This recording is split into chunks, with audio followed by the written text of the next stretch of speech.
think we can all agree in Minecraft that doing this is great the first day, but punching trees, you know, it's not the most exciting thing in the world. Now, as I'm sure most of you already know, in the latest snapshot, something very interesting was introduced, which I really wasn't expecting, and that is the fact that TNT now drops 100% of the items that it breaks. So, in theory, we should be able to stop this mindless tree punching and hopefully fully automate this.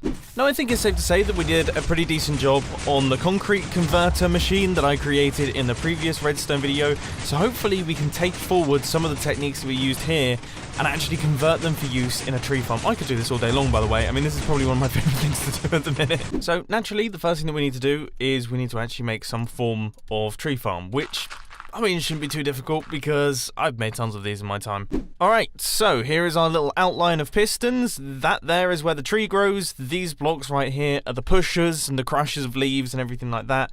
And then, I guess, somewhere over here, this is probably where the piston pusher is going to be going, that is going to be pushing our trees across. And in theory, that should all be working. I mean, that's quite a fast little elegant solution right there. Nice. I mean, I swear I used to overcomplicate these things massively because I don't remember the design being this simple. It did, however, have some inefficiencies, and I fixed those later on in the video. And now we have all of the leaf crushers as well. So when a tree grows, that's the farm activating. So that is the main bulk of the tree farm. I mean, that's all done. All we have to do now is place a roof on the top of it to make sure that the trees don't grow completely out of control. And that is all completed. So that was nice and easy. Now all we have to do is actually do the TNT element, which is the slightly more exciting part. And this idea is what I've come up with to allow this whole thing to actually function. So what this is going to do is it's going to split up the tree trunks into lines a little bit like this. And then what we're going to do is we're going to compact those lines. So, actually, now I think about it. Okay, so we need to... What we'd need to do is we'd need to push that down like that. We'd then need to push it across. And then we'd need to push one of these up like this. And then we'd also need to push it across. So that means that all those logs would go in a line like that, and then I suppose, I mean, we could leave a gap. We don't need to worry too much about that one, because I think if any TNT lands in the middle there, it's going to explode it, surely. I've realised now that I'm doing this in a slightly more complicated way, and in fact, the 3 pistons should go on the left-hand side, and the 2 pistons should be on the right-hand side, but regardless of that, this circuit setup should hopefully function. So I'm going to start running some saplings through this thing, and we'll see if it works. So here comes the interesting bit then. You place in a sapling. Ooh. That didn't look like it worked. I mean, it's really difficult to tell because everything happens quite fast. Let's try again. So if we planted a tree.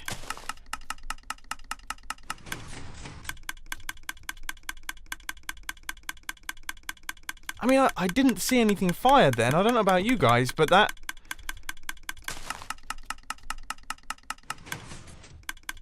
How peculiar. It turns out, as always, I'd just forgotten a repeater. Wait, what? Okay, interesting bug. Yeah. Dispense bone meal all the time now. That's got to be a bug. I mean, that can't not be a bug. That has to be a bug. I really hope that's a bug. Well, despite a few interesting bugs, everything does seem to be working properly. So you can see we've got a line of 3 blocks, and then we have a 3-block high line of 2 blocks right there. And this is where our TNT is going to be landing, exploding all of it. So, let's get to work on the TNT system itself then. And I think we can probably use something like this. In fact, this exact circuit right here should be absolutely perfect. So all we need to do is build that up. The only thing that I'm worried about is that the TNT won't be able to fall perfectly through here, because the idea is TNT falls through perfectly and explodes somewhere in the middle here, just in midair, and that will blow up all of the blocks and hopefully stop any blocks from being lost at all, because the last thing that we want is explosions to happen too early and to leave something like this going on where we get blocks sat on top like that, because that would be a huge loss of efficiency. Oh yeah, I am 100% making use of these brightly coloured walls. How have I not done this before? Alright, let's see how this goes then. Oh, yes! Well, that just drops straight through. Yep. That is spot on. That is exactly what we need. Right, I need to patch up this hole now. I totally haven't patched it up yet, but we also need to do all of the timings for this. Now, as far as I remember, it should be 4 ticks and then 2 ticks, and that there... Yep. That there is going to be the holding system. So if we actually activate this one, you can see that our TNT gets held up at the top there, and then it gets released and it explodes in midair, which is exactly what we want for this thing to function properly at full efficiency. So in theory, a lot of the redstone work is actually kind of done at this point in time. So now I've got to just get myself set up with a water item collection system type sort of thing. And then we can actually give this thing a test for the first time, which is nerve-wracking. But thankfully, of course, backups exist, and I've made a handful of them. So... Oh, I hate that. Okay. Oh, I mean... Is it blowing up any of the redstone? It seems to be far enough away. Ah! It's almost as if the game heard me. What happens if I kind of protect it a little bit with obsidian? Does this even work? I mean, can you protect things? I mean, it does seem to be protected.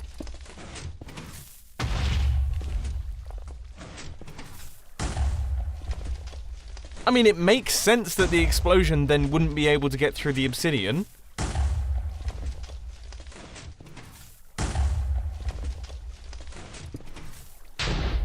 Right, well, I'm going to watch this for quite some time and make sure that nothing breaks. But, I mean, in theory, that blast chamber seemed to function instantly. I mean, look how far back is knocked the wood. We have a bit of a situation in that the farm is a little bit too good. So you see, it blows up, but it blows up blocks that we don't want it to blow up yet.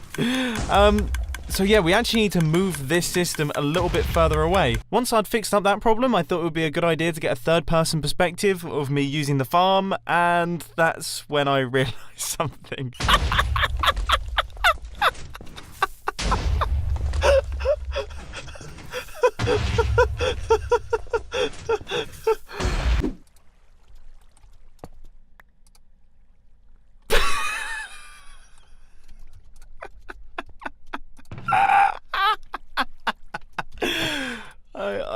I placed the dispenser on a hopper, so all the items have just gradually been going out of the dispenser because there's a hopper under it. Obviously, that's been happening. So yeah, that's the funniest thing ever. I mean, if we activate this dispenser now, you can see that no, of course, the item count doesn't go down. It's been a long day. It's also been a long day because I totally forgot one of the golden rules of tree farming, and that is that you never fill in this area here with redstone, because this is some of the space that the oak tree actually checks when it's trying to grow, and if there is redstone there, then it takes a really long time for the oak tree to grow. So now that that's been removed, this is about 300% faster. I mean, to be honest with you, I was getting worried that this was a totally stupid design that was broken, but now it's actually quite quick. And I've got to say, I'm incredibly impressed with this. There's one flaw, which is the fact that the actual item pickup system haven't made it wide enough. It's only 5 blocks wide, whereas in reality it should be 7 blocks wide. But other than that, I mean, look how fast this thing is. So we are absolutely flying through trees, they're being pushed out, and then the TNT is doing a brilliant job at exploding all of the blocks. All of the blocks are landing in the water, pretty much, apart from the ones landing on the sides, but that's already been mentioned. So all of the items then run into the hoppers, and they gradually fill up the chest. I mean, it's such an easy way to get loads and loads of wood. You just have to stand there holding down the right-click button. You could be there all day long, planting in saplings, and you're going to get stacks upon stacks of the stuff. Honestly, this is super cool. This is super, super cool. I mean, now that combined with the concrete powder converter that we've created, and also the cobblestone generator that we've created that could definitely be made faster as well, I mean, we're never going to have to mine anything again. This is brilliant. So I was tree farming there for about 2.5 minutes, and that's how much we've got. It's 2.5 minutes, and we've got near on 7 stacks of oak wood. 2 minutes, 7 stacks of wood. Not bad in the slightest. I am absolutely chuffed to bits with this. Very, very cool. The only thing is obviously, you know, saplings. You'll need some other way to get saplings, but that's not the end of the world. And there is a half-decent sapling return system, even if a lot of them are being chucked out the sides. But yeah, all in all, really, really pleased with this. Super, super cool. And I really do hope that you enjoyed this redstone video. Of course, there will be a world download for this down in the description, as well as my concrete breaker, so you can check that out for yourselves. But anyway, if you have enjoyed, please sure to hit that like button. And if you really loved it, then make sure to subscribe. But thanks for watching, guys. This has been Mumbo, and I'm out. I'll see you later.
One.